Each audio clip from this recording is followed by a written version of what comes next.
The afternoon sun was setting over Maplewood Heights, one of those quiet neighborhoods where the houses all looked the same and everyone knew their neighbors. Detective Anthony Williams was driving his black sedan down Elm Street, heading home, after spending the day with his 78-year-old mother. At 42 years old, Anthony had seen a lot in his 15 years with the FBI, but today had been different. Today was just about family. His mother had made his favorite meal, fried chicken, Mackie, and cheese and green beans, just like when he was a kid. They'd sat on her front porch for hours, talking about everything and nothing. She'd told him the same stories about his late father that she always did, and he'd listened like it was the first time hearing them. That's what you do when you love someone. Anthony was wearing his favorite casual clothes, dark jeans, a gray hoodie, and white sneakers.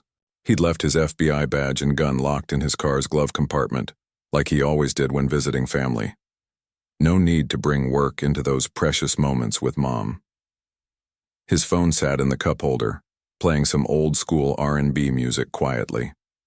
He was relaxed, thinking about how good it felt to just be a son for a few hours instead of a federal agent. The neighborhood around him was the kind of place where kids rode bikes in the street and people waved at each other from their front. Big oak trees lined both sides of the road, their leaves starting to change colors. Anthony had driven through this area hundreds of times over the years. His mother had lived here for over 20 years, and he knew every street corner. As he stopped at a red light, Anthony noticed a police car in his rearview mirror. Nothing unusual about that. Police cars were everywhere in this part of town. The light turned green and he continued driving at exactly the speed limit. His FBI training had taught him to always be aware of his surroundings. But right now, he was just thinking about getting home to his own family. That's when he saw the flashing red and blue lights behind him. Anthony's heart didn't skip a beat. He'd been pulled over before, just like any other driver. Sometimes it was for going 5 miles over the speed limit, sometimes for a broken taillight, sometimes for no real reason at all. He knew the drill. He also knew that as a black man in America, even being an FBI agent didn't always protect him from these situations. He put on his turn signal and slowly pulled over to the side of the road, making sure to stop under a streetlight so everything would be visible.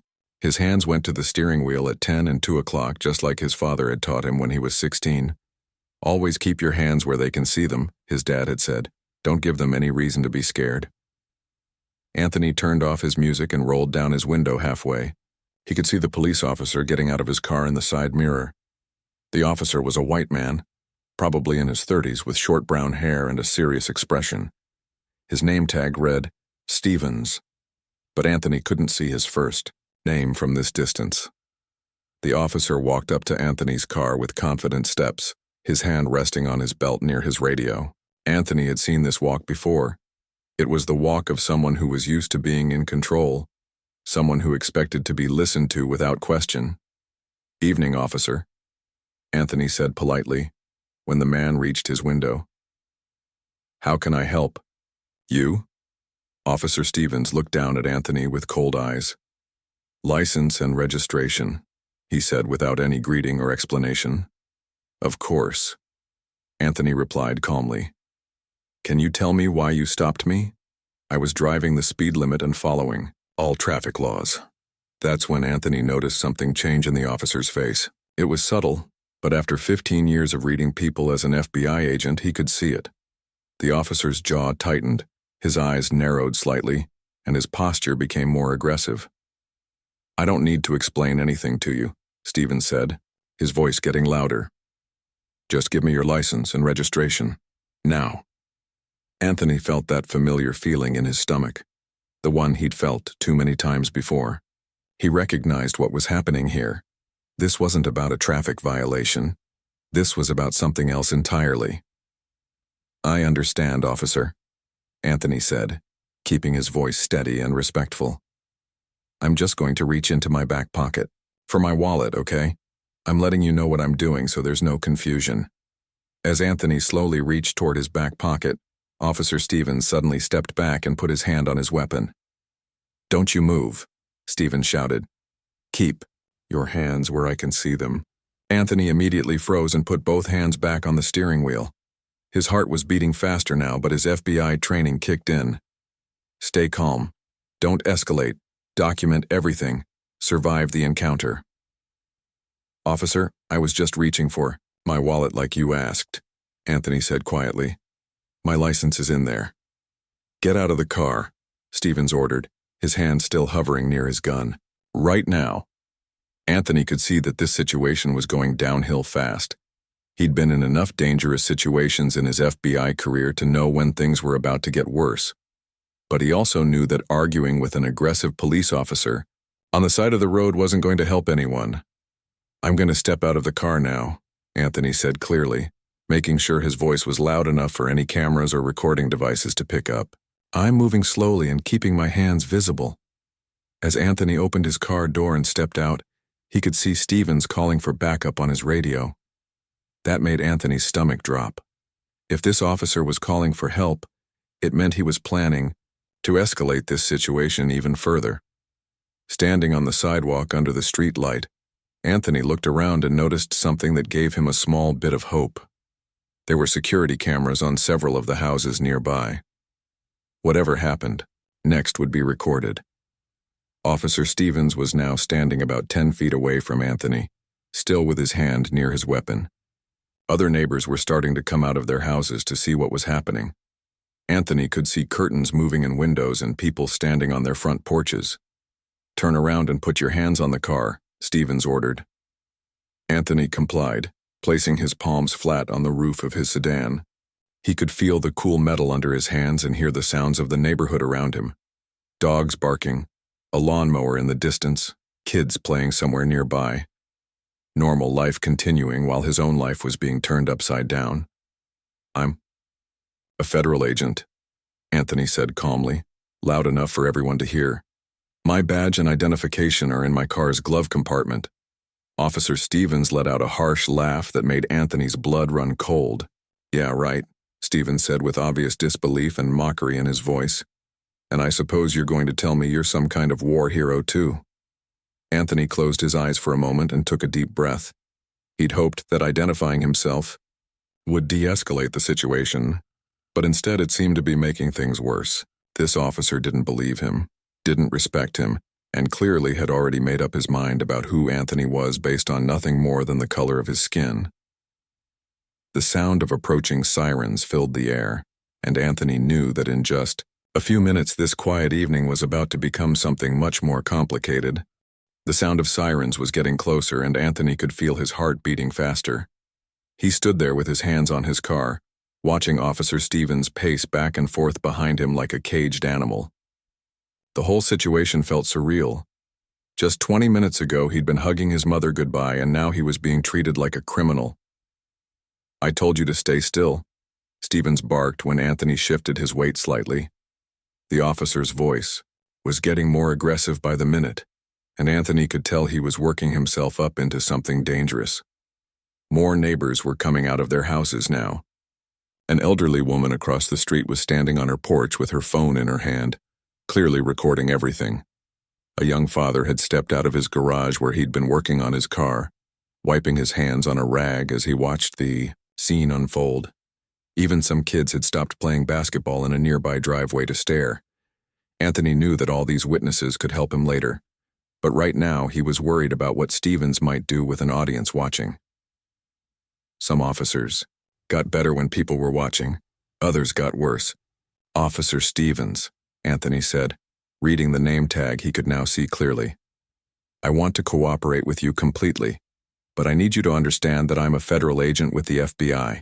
My credentials are right there in my glove compartment. If you'll just let me show you— Shut up, Stevens interrupted, his voice so loud that several neighbors stepped closer to their front yards. I'm tired of listening to your lies. You think I'm stupid? You think I don't know what I'm dealing with here? Anthony felt a chill run down his spine. The way Stevens said, "what I'm dealing with here," made it clear that this wasn't about anything Anthony had done. This was about who Stevens thought Anthony was just by looking at him. 2 more police cars pulled up, their red and blue lights flashing and making everything look like a crime scene. Anthony's heart sank as he watched 3 more officers get out of their vehicles. Now it was 4 against 1, and he was the one standing there with his hands on a car like he'd committed some terrible crime. The first backup officer to approach was older, probably in his 50s, with gray hair and tired eyes. His name tag read Johnson. Behind him came two younger officers who looked like they were fresh out of the police academy. "What's the situation, Stevens?" Officer Johnson asked, looking back and forth between Stevens and Anthony. "Suspicious individual," Stevens replied, without hesitation. "Refused to comply with lawful orders. Claims to be FBI, but we both know that's nonsense." Anthony couldn't believe what he was hearing. He'd done everything Stevens had asked him to do. He'd pulled over immediately. He'd kept his hands visible. He'd gotten out of the car when ordered. He'd put his hands on the vehicle when told. How? Was any of that refusing to comply? "Sir," Anthony said, turning his head slightly to address Officer Johnson, "I haven't refused to comply with anything. I've followed every instruction. I simply identified myself as a federal agent and offered to show my credentials." "I told you to be quiet," Stevens shouted, stepping closer to Anthony. "Nobody asked you to speak." Officer Johnson held up his hand, and Anthony could see something in the older officer's eyes that looked like concern. Maybe this man had enough experience to recognize when something wasn't right. "All right, let's everybody calm down," Johnson said in a steady voice. "What exactly happened here, Stevens? Why did you stop this individual?" There was a long pause, and Anthony realized that Stevens was struggling to come up with an answer. He'd been so focused on escalating the situation that he hadn't even prepared a real reason for the traffic stop. "Erratic driving," Stevens finally said. "Speeding through the neighborhood. Could smell marijuana coming from the vehicle." Anthony's mouth almost dropped open. None of that was true. Not a single word. He'd been driving exactly the speed limit. His windows had been up until Stevens approached, and he didn't smoke anything, ever. His FBI job required regular drug testing, and besides that, he'd never been interested in drugs anyway. "Officer, that's completely false," Anthony said firmly but respectfully. "I was driving the speed limit, and there's no marijuana in my vehicle or on my person. You can test me right now if you want." "See what I mean?" Stevens said to the other officers. "He's argumentative, won't follow simple instructions, keeps trying to tell us how to do our jobs." Anthony could see the two younger officers nodding along with Stevens, but Officer Johnson still looked skeptical. The older man walked closer to Anthony's car and looked through the windows. "I don't smell any marijuana," Johnson said quietly. Stevens' face turned red. Well, maybe it dissipated. The fact remains that he was driving suspiciously. By now, at least 15 neighbors were standing outside their homes watching the whole thing. Some were recording with their phones. Others were just standing there, with their arms crossed. Anthony could hear people talking to each other in low voices. "This is ridiculous," he heard someone say. "That man didn't do anything wrong," said another voice.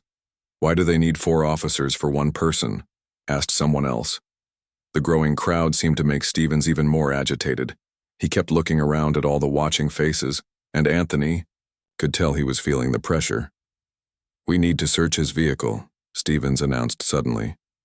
"Could be drugs, could be weapons. This whole situation feels wrong to me." "Wait a minute," Officer Johnson said. "You can't just search someone's car without probable cause or consent." "I've got probable cause," Stevens shot back.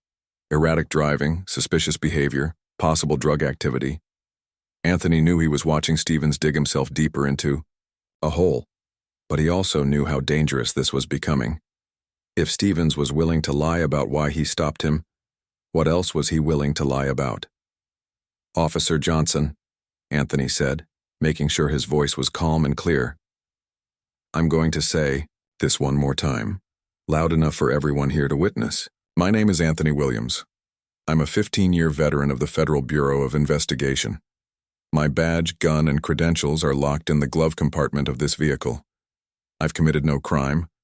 I've violated no traffic laws, and I've complied with every lawful order given to me." He paused and looked directly at Stevens. "What I will not do is stand here and allow false accusations to be made against me without speaking up for myself." Stevens stepped forward until he was just inches from Anthony's face. "You want to keep running your mouth? Fine. Turn around. You're under arrest." "For what?" Anthony asked, genuinely shocked. obstruction of justice, interfering with a police investigation. Take your pick. Officer Johnson stepped between them. Stevens, hold on, let's think about this. But Stevens was beyond thinking now. He was angry, embarrassed, and feeling challenged in front of all these witnesses. Anthony recognized the look in his eyes. It was the look of someone who was about to do something they couldn't take back. I said, turn around, Stevens yelled. Anthony slowly turned to face his car again, his mind racing. He thought about his mother, probably sitting in her living room watching the evening news, having no idea that her son was about to be arrested for no reason. He thought about his wife and kids at home, expecting him to walk through the door any minute. Most of all, he thought about his FBI training and everything he'd learned about staying alive in dangerous situations. Sometimes the best thing you could do was survive the moment and fight the battle later in court. The sound of handcuffs jingling filled the air, and Anthony closed his eyes. The cold metal handcuffs touched Anthony's wrists, and something inside him shifted. He'd been patient. He'd been respectful. He'd followed every rule in the book. But now, with his freedom about to be taken away for absolutely no reason, his 15 years of FBI training kicked into high gear. Officer Stevens, Anthony said in a voice that was completely different from before. Gone was the polite, accommodating tone. This was the voice of a federal agent who had interrogated terrorists and arrested dangerous criminals. This was the voice of authority. Before you make the biggest mistake of your career, I'm going to give you one last chance to do the right thing. Stevens paused, the handcuffs halfway to Anthony's wrists. Something in Anthony's tone made him hesitate. Anthony turned around slowly, his hands still visible, but his entire demeanor changed. He stood up straighter, his shoulders squared, and looked Stevens directly in the eyes with the kind of confidence that comes from years of facing down dangerous people in life or death situations. My name is Special Agent Anthony Williams, Federal Bureau of Investigation, badge number 2847, Anthony said clearly, his voice carrying across the street so everyone could hear. I've been with the Bureau for 15 years. Before that, I served 2 tours in Afghanistan with the United States Marine Corps. The crowd of neighbors had grown larger, and everyone was completely silent now, sensing that something important was happening. My federal credentials are in the glove compartment of my vehicle, Anthony continued, never breaking eye contact with Stevens. My service weapon is secured in the same location. I am off duty visiting my elderly mother who lives 3 blocks from here on Maple Street. Officer Johnson stepped closer, his expression serious. The 2 younger officers looked confused, unsure of what to believe. But Stevens just shook his head and laughed, though it didn't sound natural anymore. Nice try, Stevens said, but his voice cracked slightly. You think putting on some kind of act is going to fool us? I've heard every story in the book. Anthony reached slowly into his back pocket, making sure everyone could see his movements. I'm going to show you my federal identification now. I'm moving slowly and deliberately, so there's no misunderstanding. Don't you dare. Stevens started to say, but Officer Johnson held up his hand. Let him show us, Johnson said quietly. Anthony pulled out his wallet and flipped it open. Inside was his FBI badge and identification card, clearly visible to everyone around. The gold badge caught the light from the street lamps, and his official photo was right there next to his name and federal credentials. The change in the atmosphere was immediate. Officer Johnson stepped forward and looked closely at the badge and ID. His face went pale as he read the information. Stevens, Johnson said in a quiet voice. This is real. The 2 younger officers moved closer to see for themselves. One of them let out a low whistle. Stevens stood there frozen, still holding the handcuffs, his mouth hanging open. That's impossible, Stevens whispered. That can't be real. Anthony closed his wallet and put it back in his pocket. Officer Johnson, I'd like you to call your supervisor. I'd also like you to contact the FBI field office and speak to Agent in Charge Patricia Morrison. Tell her that Agent Williams is requesting immediate assistance. Johnson nodded and reached for his radio, but Stevens suddenly came back to life. Wait, Stevens said, waving his hands. There's been a misunderstanding here. I was just doing my job. You can't blame me for being careful. Anthony looked at Stevens with the kind of stare that had made hardened criminals confess to crimes. A misunderstanding? You pulled me over. Without cause, refused to tell me why. Made false accusations about marijuana and erratic driving. Called me a liar when I identified myself. And were about to arrest me for made-up charges. The crowd of neighbors was getting restless. People were talking louder now, and Anthony could hear their comments clearly. "That officer should be ashamed of himself," said an elderly woman. "This is exactly what's wrong with policing today," added a young father. "Someone should report this," said another voice. Stevens looked around at all the watching faces and seemed to realize for the first time how bad this looked. Sweat was starting to form on his forehead despite the cool evening air. "Look, Agent Williams," Stevens said, trying to sound friendly now. "We can work this out. No harm done, right? You're free to go. Just a case of mistaken identity." Anthony shook his head slowly. "No harm done? Officer Stevens, you violated my civil rights, made false statements, and attempted to arrest a federal agent without cause. Do you have any idea how serious this is?" Officer Johnson was speaking quietly into his radio, and Anthony could hear him requesting a supervisor.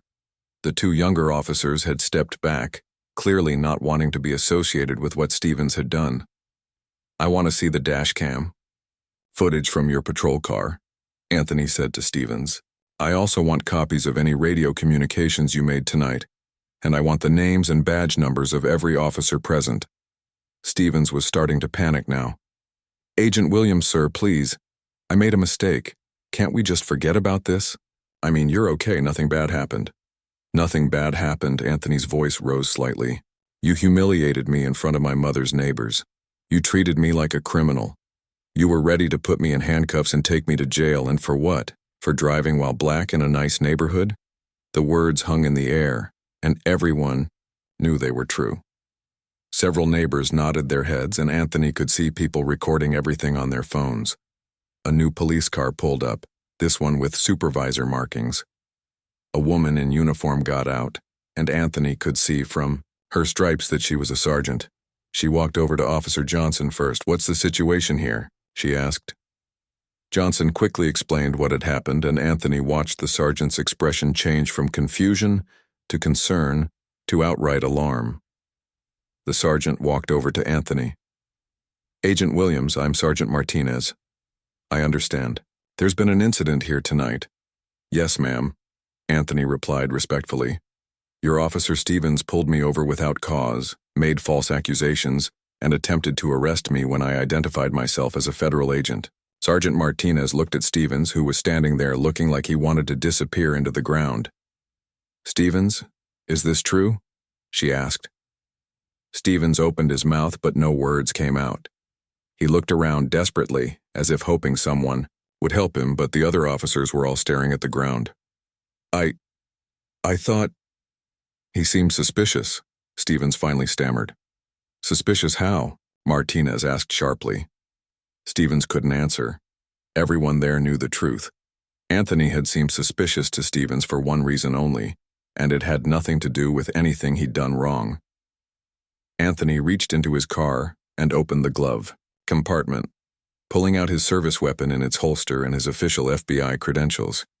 He showed everything to Sergeant Martinez, who examined them carefully. "These are definitely real," she said quietly. "Agent Williams, on behalf of our department, I want to apologize for what happened here tonight." But Anthony wasn't finished yet. "Sergeant Martinez, I need you to understand something. This wasn't just a mistake or a misunderstanding. This was a deliberate abuse of power. Officer Stevens violated department policy, federal law, and basic human decency tonight." He looked directly at Stevens. "And now there are going to be consequences." Sergeant Martinez looked like she was about to have the worst night of her career.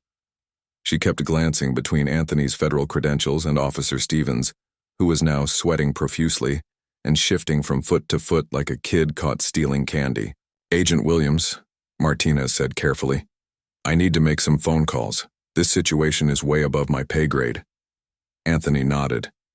"I understand, Sergeant. But while you're making those calls, I want Officer Stevens to stay right here. He doesn't leave this scene until we get this sorted out." Stevens looked like he wanted to argue, But one look from his sergeant told him to keep his mouth shut. The other officers were standing around looking uncomfortable, probably wondering how they'd gotten mixed up in this mess. More cars were arriving now. Anthony could see unmarked vehicles pulling up, which meant detectives or internal affairs. Investigators were getting involved.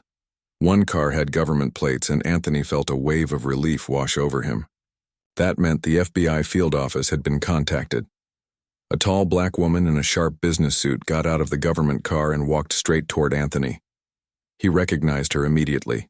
Agent Patricia Morrison, the special agent in charge of the local FBI office. They'd worked together on several cases over the years. "Anthony," she said, giving him a concerned look. "Are you all right?" "I'm fine, Pat," Anthony replied. "Just dealing with a situation here." Agent Morrison looked around at all the police officers, the crowd of neighbors, and the flashing lights. "So I can see. Fill me in on what happened." As Anthony explained the events of the evening, he watched Morrison's expression grow more serious with each detail. When he got to the part about Stevens calling him a liar and attempting to arrest him, she actually shook her head in disbelief. "Stevens," Morrison called out when Anthony finished his story. "Come over here." Officer Stevens approached slowly, like a man walking to his own execution.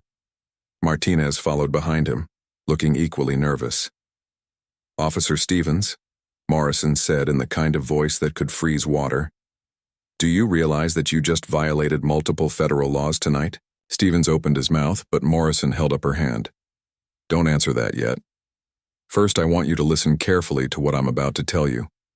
Agent Williams isn't just any FBI agent. He's one of our most decorated investigators. He's worked counterterrorism cases, organized crime, public corruption. He's testified before Congress. He's received commendations from 3 different FBI directors." Morrison paused to let that sink in. "And you treated him like a common criminal because, why exactly?" The silence stretched on for what felt like forever. Stevens stared at the ground, unable to meet anyone's eyes. The neighbors were still watching everything, and Anthony could see people recording with their phones from multiple angles. "I thought," Stevens started to say, then stopped. "You thought what?" Morrison pressed. "I thought he looked suspicious," Stevens mumbled. "Suspicious how? He was driving a nice car in a nice neighborhood, obeying all traffic laws. What exactly was suspicious about that?" Stevens couldn't answer because they all knew the real answer, and saying it out loud would only make things worse for him. Officer Johnson stepped forward. "Ma'am, if I may, I arrived as backup, and I could tell something wasn't right from the beginning. Agent Williams was completely cooperative. He wasn't acting suspicious at all." Morrison nodded approvingly at Johnson. "At least one of you was paying attention." She turned back to Stevens. "Do you have any idea what you've done here tonight?" A new car pulled up, this one with the chief of police inside. Anthony watched as a heavy-set man in his 60s got out and surveyed the scene. His face was already red, which probably meant he'd been briefed on the situation during his drive over. "Chief Rodriguez," Morrison said as the man approached, "we need to talk." The chief looked at Anthony, then at Stevens, then back at Morrison. "How bad is this?" he asked quietly. "It's bad, Chief. We're talking about potential federal civil rights violations, false imprisonment, abuse of power under color of law, and it's all been witnessed by about 20 people and recorded on multiple cameras." Chief Rodriguez closed his eyes and rubbed his temples. Anthony could see the man calculating how much this was going to cost his department in lawsuits, investigations, and bad publicity. "Stevens," the chief said in a tired voice, "go sit in my car. Don't talk to anyone, don't use your radio, don't even think too hard. Just sit there and wait." Stevens walked toward the chief's car like a zombie. Anthony could see that the reality of his situation was finally starting to hit him. "Agent Williams," Chief Rodriguez said, turning to Anthony, "on behalf of the entire department, I want to apologize for what happened here tonight. This is not how we train our officers, and it's not what we expect from them." Anthony nodded politely, but he wasn't ready to accept apologies just yet. "Chief, I appreciate that, but this wasn't just a training issue. Officer Stevens made a series of deliberate choices tonight. He chose to pull me over without cause. He chose to escalate the situation. He chose to ignore my identification. He chose to try to arrest me on false charges. The chief sighed heavily. You're absolutely right, and there will be consequences. What kind of consequences? Morrison asked. Stevens will be suspended immediately pending a full investigation. Internal Affairs will conduct a complete review of his record and all his previous arrests. If they find a pattern of this kind of behavior, he'll be terminated. Anthony looked around at all the watching neighbors. Some of them were nodding approvingly, but others looked skeptical. They'd probably seen too many situations where officers got a slap on the wrist and went right back to work. That's a good start, Anthony said, but it's not enough. I want a federal investigation too. I want the Justice Department to look into whether this department has a pattern of racial profiling. And I want sensitivity training for your entire force. Chief Rodriguez looked like he wanted to argue, but Morrison gave him a look that suggested he shouldn't even try. We'll cooperate fully with any federal investigation, the chief said reluctantly. By now, a small crowd of media had arrived. Anthony could see news vans from local TV stations setting up their cameras. Word was getting out about what had happened, and by tomorrow morning this story would be all over the news. One of the reporters, a young woman with a microphone, approached the group. Excuse me, are you Agent Williams? Could we get a statement about what happened here tonight? Anthony looked at Morrison, who nodded. This was his chance to tell his side of the story before anyone else could spin it. My name is Special Agent Anthony Williams with the FBI, he said, speaking clearly for the cameras. Tonight I was pulled over by Officer Stevens without cause, treated disrespectfully, and nearly arrested for no reason other than driving while black in a nice neighborhood. The reporter's eyes lit up. This was exactly the kind of story that would make headlines. What Officer Stevens did tonight wasn't just wrong, it was illegal, Anthony continued. And it's exactly the kind of behavior that destroys trust between law enforcement and the communities we're supposed to serve. He looked directly into the camera. I'm a federal agent, so I had resources and training to handle this situation. But what about regular citizens who don't have a badge to protect them? How many people has Officer Stevens treated this way who couldn't fight back? The question hung in the air, and Anthony could see people in the crowd nodding their heads. That was the real issue here. Not just what had happened to him, but what had probably been happening to others for years. The news cameras were rolling, and Anthony could see his words spreading across social media in real time. People in the crowd were holding up their phones, live streaming everything that was happening. This wasn't just a local incident anymore. It was becoming a national story. Chief Rodriguez looked like he was having the worst night of his 30-year career. He kept checking his phone, probably getting calls from the mayor, city council members, and reporters from major news outlets. Every few minutes, another news van would pull up, adding to the chaos. Agent Williams, the chief said, trying to regain some control of the situation. Perhaps we could continue this conversation at the station, away from all the cameras. Anthony shook his head. No, Chief. This conversation happens right here, right now, in front of everyone. The time for backroom deals and cover-ups is over. Agent. Morrison stepped closer to Anthony. What do you want to see happen here tonight? She asked quietly. Anthony looked over at Officer Stevens, who was still sitting in the chief's car with his head in his hands. The man looked broken, like he finally understood that his life was about to change forever. I want justice, Anthony said. Real justice, not just for me, but for everyone who's been through this and didn't have a badge to protect them. A black SUV pulled up and Anthony recognized it immediately. Internal Affairs investigators. Two serious-looking people in dark suits got out and walked straight toward Chief Rodriguez. Anthony could see them talking in hushed tones, and he knew they were discussing how to handle this mess. One of the IA investigators, a stern-looking woman with gray hair, approached Anthony. Agent Williams, I'm Inspector Davis from Internal Affairs. We need to conduct a formal interview about tonight's events. Of course, Anthony replied. But I want it done right here in front of everyone. No private rooms, no off-the-record conversations, everything out in the open. Inspector Davis looked uncomfortable. That's highly unusual. So was what Officer Stevens did tonight, Anthony shot back. Unusual times call for unusual measures. The crowd of neighbors had grown even larger. Word was spreading through the community, and people were coming from blocks away to see what was happening. Anthony could see elderly couples, young families, teenagers with their parents, a complete cross-section of the community. An older black man stepped forward from the crowd. "Excuse me, Agent Williams," he said. "I live 2 streets over, and I just wanted to say thank you for standing up for all of us tonight." Other people began nodding and voicing their agreement. Anthony realized that this moment was about much more than just his own experience. It was about years of frustration, years of being treated unfairly, years of feeling like their voices didn't matter. "Officer Stevens pulled me over last month," called out a young Hispanic man from the crowd. "Same thing. No reason. Treated me like garbage, searched my car for nothing." "He's done it to my son twice," added a middle-aged woman. "My boy is only 19. Never been in trouble in his life." More and more people began sharing their stories. Anthony listened to each one, feeling his anger grow with every account of Stevens's behavior. This wasn't an isolated incident. It was a pattern. Chief Rodriguez was looking around at all the people speaking up, and Anthony could see the realization dawning on his face. This wasn't just about one bad stop.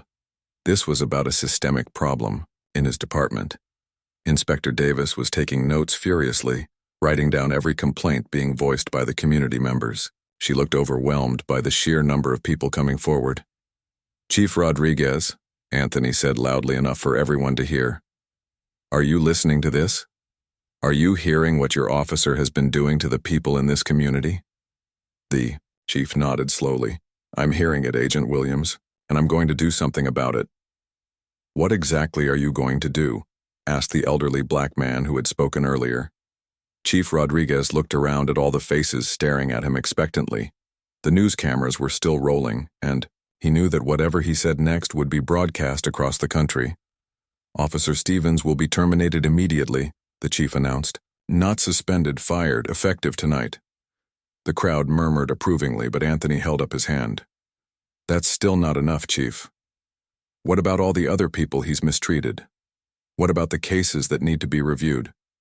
What about making sure this never happens again?" The chief took a deep breath. "You're right. We'll conduct a full review of every arrest Stevens has made in the past 5 years. Any cases where there's evidence of misconduct will be dismissed. We'll also implement immediate retraining for our entire force on civil rights and proper police procedures." Agent Morrison stepped forward. "The FBI will be conducting its own investigation as well. We'll be looking into whether Officer Stevens violated federal civil rights laws and whether there's a pattern of discriminatory policing in this department." Anthony could see Stevens through the window of the police car, slumped over with his head in his hands. The man's career was over, his reputation destroyed, and he was likely facing federal charges.